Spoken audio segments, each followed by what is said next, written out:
بسم اللہ الرحمن الرحیم۔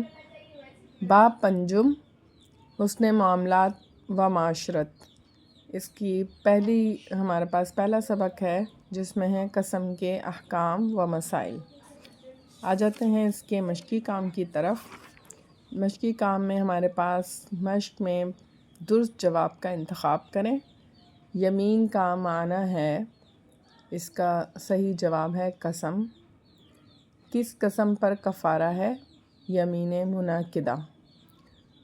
پختہ ارادے سے کھائی جانے والی قسم کے کفارے کی ایک صورت کتنے مسکینوں کو کھانا کھلانا ہے؟ 10۔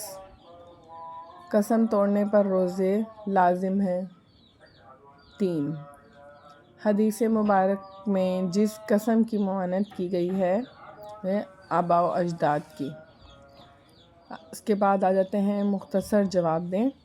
پہلا سوال ہے قسم کا معنی و مفہوم لکھیں۔ اس کا جواب ہے، سبق جہاں سے شروع ہو رہا ہے، قسم کو قرآن و حدیث میں یمین کہا جاتا ہے۔ یمین کی جمع ایمان ہے۔ اصطلاحی مفہوم میں کسی مسلمان کا اللہ تعالیٰ کا نام لے کر پختہ عزم کرنا اور کسی شخص کو یقین دہانی کروانا یمین کہلاتا ہے۔ سوال نمبر 2 ہے قسم کی اقسام لکھیں۔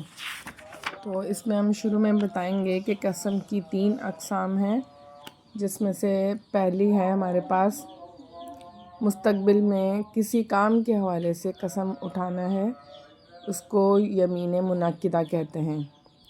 اور دوسری ہے کسی واقعے پر جھوٹی قسم اٹھانا، یمین غموس کہلاتا ہے، اس قسم پر کفارہ نہیں ہوتا۔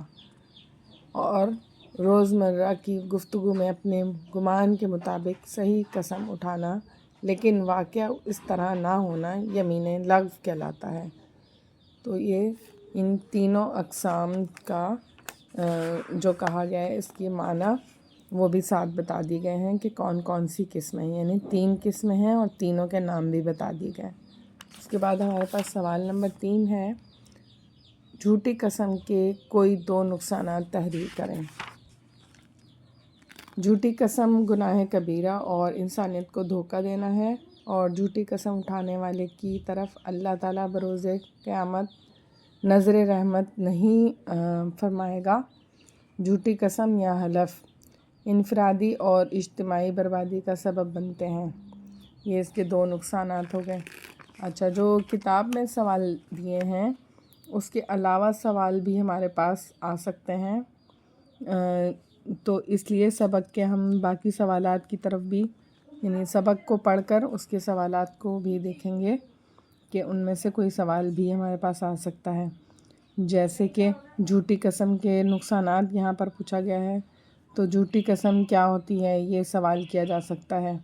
اسی طریقے سے قسم کا کفارہ کیا ہے، جو کہ اس صفحے میں دیا گیا ہے کہ قسم کا کفارہ یہ ہے کہ 10 مسکین کو کھانا کھلا دیں، یا 10 مسکین کو لباس پہنا دیں، یا غلام یا لونڈی آزاد کریں۔ تو یہ تینوں میں سے کوئی بھی ایک آپشن یوز کیا جا سکتا ہے، تو یہ قسم کا کفارہ ہے۔ تو یہ کتاب میں سوال موجود نہیں ہے، لیکن ہم خود سے بھی سوال بنا سکتے ہیں کہ قسم کا کفارہ کیا ہے۔ اسی طریقے سے ایک سوال اور بھی بن سکتا ہے کہ آباء و اجداد کی قسمیں اٹھانا جائز ہے، تو اس کا بھی سبق کے اندر حوالہ موجود ہے کہ اللہ تعالیٰ اپنے آباء و اجداد کی قسم اٹھانے سے منع فرماتے ہیں۔ تو اسی طریقے سے اسٹوڈنٹ آپ سبق کو غور سے پڑھیں اور اس کے شارٹ کوسچن آنسر بنا سکتے ہیں۔ اس کے بعد آ جاتے ہیں اس کا تفصیلی سوال، قرآن و سنت کی روشنی میں قسم کے احکام و مسائل بیان کریں۔ اس کے اندر آپ جو ہیں وہ شروع سے قسم کی تعریف، جو ہم نے پہلا سوال کیا تھا شارٹ، وہ لکھنے کے بعد یہاں قرآن مجید میں قسم کے احکام یوں بیان ہوئے ہیں، یہاں سے لے کر صفحہ نمبر 95 قسم کا کفارہ ادا کریں، یہاں تک اس کا جواب آئے گا۔